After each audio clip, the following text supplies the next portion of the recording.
জানি জানি ক্রিয়েটার হওয়া এত সোজা নয়, তবে কি করব বলুন।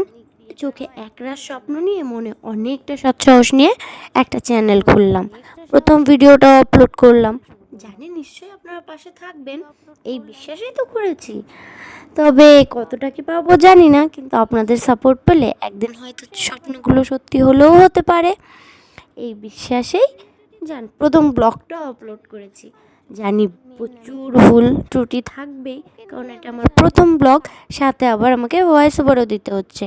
কারণ প্রথম ব্লগ যেহেতু বললাম, আমি ভিডিও ক্যাপচার ঠিক করে প্রথমত করতে পারিনি, তারপরে ভিডিওর ভয়েস তো একদমই না, তাই জন্য আমাকে ভয়েস ওভার দিতে হচ্ছে। আর প্রথম কথা বলছি যেহেতু, ভুল ত্রুটি তো অনেক থাকবে, আপনারা সবটাই একটু মানিয়ে গুছিয়ে নেবেন, তাহলেই হয়ে যাবে।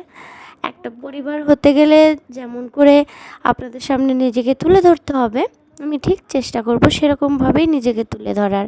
আমার মাম্মামের সারাদিনের খাওয়া, তার সাথে খেলা, তাকে নিয়েই মেনলি চ্যানেলটা স্টার্ট করেছি। তার ডেইলি কাজকর্ম এসব নেই, যেহেতু আমি হাউসওয়াইফ, তাকে ছাড়া আমার আর কোনো কাজ তেমন খুব একটা নেই, তাই তাকে নিয়েই তার রিলেটেডই ভিডিওগুলো থাকবে, আপনারা পাশে থাকবেন।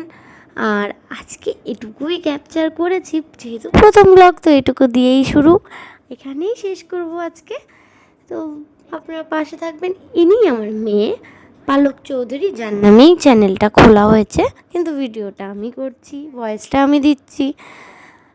আজকের মতো টাটা সবাইকে, খুব ভালো থাকবেন সবাই, আর আমাদের একটু সাপোর্ট করবেন, কারণ আপনাদের সাপোর্ট না পেলে যে স্বপ্নগুলো দেখেছি কখনোই পূরণ হওয়া সম্ভব